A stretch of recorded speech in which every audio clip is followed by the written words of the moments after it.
Et what's up les bergers, bienvenue dans cette nouvelle vidéo où cette fois-ci nous allons parler encore des Waltherwaffen avec les missiles anti-aériens allemands. Oui, et je n'ai pas parlé des V2 ou autres, non, vraiment des missiles anti-aériens. Allez, c'est parti. Déjà en 1941, des travaux menés sur les missiles sol-air donnent naissance au Henschel HS-297 Papillon. Alors oui, il y a un nom allemand, mais la version française ça donne Papillon. Qui peut alors filer vers une cible à la vitesse de 861 km/h et après une course maximale, faire détonner une charge de 25 kg d'explosifs selon un coefficient d'erreur de 7 mètres. Toutefois, l'armée allemande, formatée pour un conflit court dans lequel elle est à l'offensive, ne trouve aucun intérêt à une arme purement défensive et les programmes de missiles antiaériens sont alors stoppés. À l'automne 1944, les priorités changent et les Flak-Raken, les fusées de DCA, paraissent être la solution miracle pour stopper la domination alliée dans le ciel allemand. Renommé HS-117, le Schmetterling se voit alors équipé d'un moteur fusée fonctionnant au propergol liquide de façon à atteindre les 1100 km/h et l'altitude de 10 700 mètres. En dépit d'un guidage par radiocommande encore mal maîtrisé, la production en série est alors prévue pour début 1945. Pour sa part, Rheinmetall planche dès novembre 1942 sur un missile subsonique à 2 étages, le Rheintauscher, les filles du Rhin, susceptible de frapper jusqu'à 12 000 mètres à la vitesse de 1080 km/h. Tout avion qui passerait dans le champ de 7 mètres de fusée de proximité acoustique se verrait détruit par une charge de 135 kg. En juillet 1943, le F-25 Furling, la lisse de feu, prend son envol. Aussi élaboré par Rheinmetall, ce missile entre dans le cadre d'études sur les hautes vitesses. Doté d'un stabilisateur arrière et d'un fuselage cylindrique avec les ailes fixées en son milieu, il franchit les 840 km/h avec un moteur fusée 109-505 d'une poussée de 500 kg, qui fonctionne alors avec un carburant solide. Son successeur, le F-55, doit pour sa part approcher les 1500 km/h avec son propulseur à carburant liquide de 1000 kg de poussée. En portant une charge offensive de 140 kg, le F-55 adopte un guidage par radiocommande. Néanmoins, les échecs lors du lançage sonnent le glas de cet engin supersonique. Le plus prometteur est l'Enzian, ou la Gentian, dont l'aérodynamisme s'inspire du Messerschmitt 163. Radiocommandé pendant la phase d'approche grâce à un radar, ce missile contenant 450 kg d'explosifs est guidé vers la cible par des senseurs infrarouges.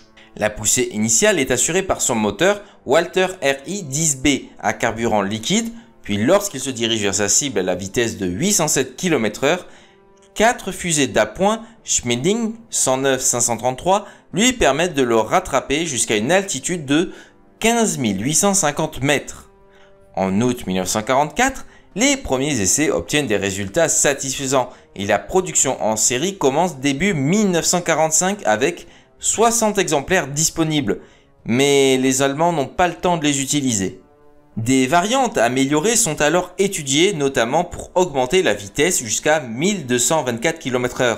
Pour améliorer la précision, plusieurs types de têtes chercheuses sont testés, notamment une acoustique et une à radar autodirecteur semi-actif.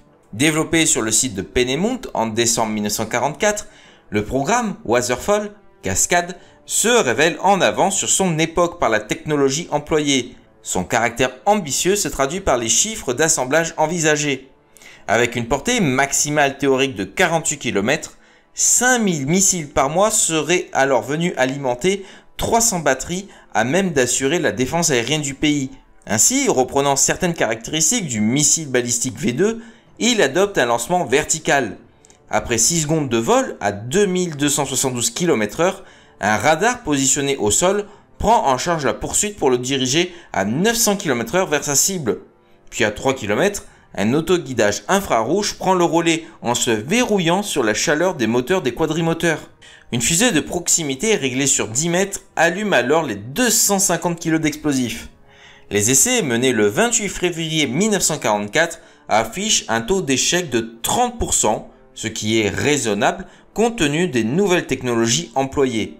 Cependant, le plus difficile à gérer est son moteur à carburant liquide, dont le remplissage, juste avant le tir, réduit considérablement le temps de réaction des servants. Comme la plupart des systèmes sol-air, le manque de temps empêche les Allemands de fiabiliser ces armes technologiquement en avance sur les Alliés.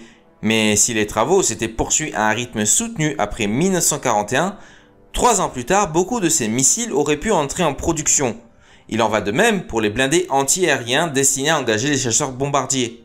Si dès septembre 1942, l'armée allemande envisage des Flak Panzer sur des châssis de Panther, les premiers exemplaires de ce type de matériel n'arrivent en unité qu'en début 1944, mais sur des plateformes de Panzer IV, à l'image des Mollwagen qui sont armés d'une 3,7 cm Flak 43, des Wilberding équipés d'un afflux quadruple de 2 cm et autres Ostwind dotés d'un tube de Flak 43 de 3,7 cm. Produits à peu d'exemplaires, ces engins ont cependant un réel impact sur le champ de bataille, mais il reste des improvisations.